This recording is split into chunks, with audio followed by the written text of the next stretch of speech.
Hello, welcome on board to my space. Welcome. Today I want to talk about Nigeria, the land of my birth, my darling country, my only country. This pre-election era has seen a lot of excitement, a lot of anticipation, a lot of hope building in the air. Hope that Nigeria can and will be better. And it's good. It's commendable, it's admirable, especially in light of the fact that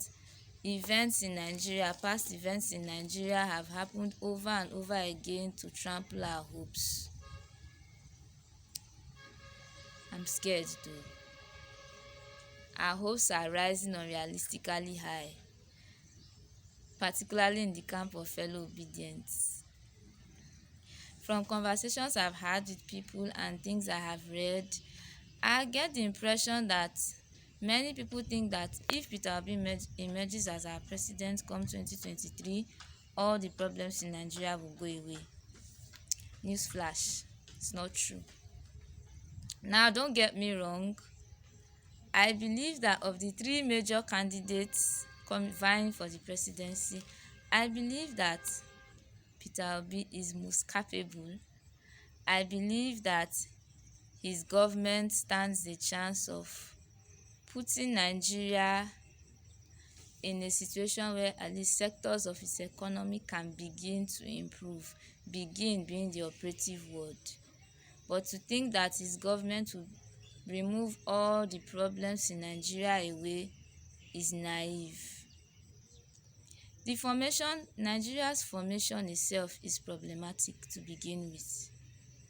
And then the endemic corruption in our country exists in the ruled as well as the rulers. I mean, those in authority did not come from outer space.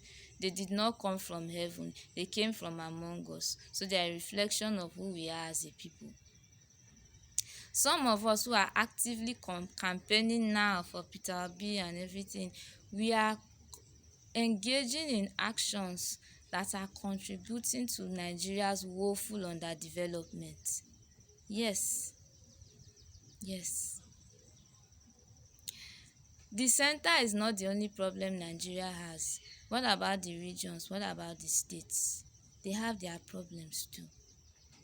They have their own serious problems. So everything is not about the center alone. Now, a scenario comes to my mind even as I'm speaking. I remember 2012 when that flood happened and a lot of people were displaced, lost their properties and everything. The government sent relief materials, tried to make relief materials available to these people to at least relieve them in a small way. The people who were in charge of sharing these relief materials to these victims of the flood, people who were not in any way victims of the flood, who did not lose anything but were just opportuned to share these relief materials that government made available, kept a lot of these relief materials for themselves. Such wickedness. It's not the government that did that. The government made some provisions, however small. It was fellow citizens that were greedy enough to keep back what was meant for victims of flood. You see what I'm saying?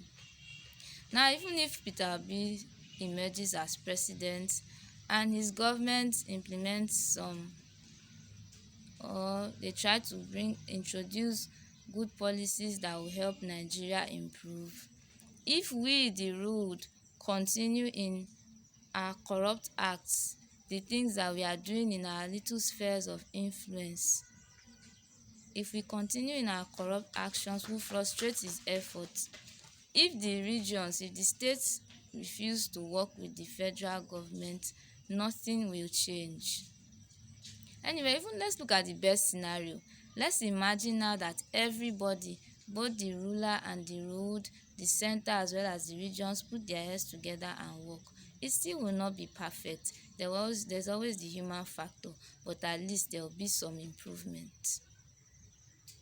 You see what I mean? We all have a role to play. not just the presidency. We have our role to play. The regions have their own role to play.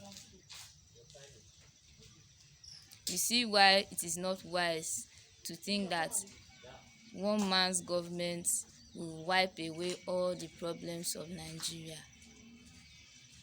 You see why?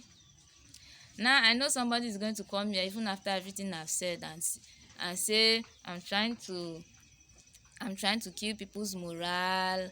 Oh, I don't love Nigeria. As like saying and I like Nigeria past me. See, let me tell you. See this thing. This is my PVC. Ever since I've had it, I have been using it to vote, and I intend to come out come 2023, Lord willing, to vote for my candidates. So this is not me coming to pour cold water on people's joy and everything. This is just me pleading with us to hope with caution. Hope with caution, abeg. I remember the air, the atmosphere after the EndSARS protest, particularly after the president's recorded speech. The hopelessness in the air was crushing. I'm scared. I don't want to see this happen next year or anytime. Fellow obedience, hope with caution. Thank you very much for listening. You are welcome to like this video if you like it. You are welcome to comment whether you are for or against what I've said. And please subscribe to my channel. Just click on the subscribe button before you leave. It doesn't cost too much. Thank you very much for listening. Enjoy yourself where you are. Bye bye.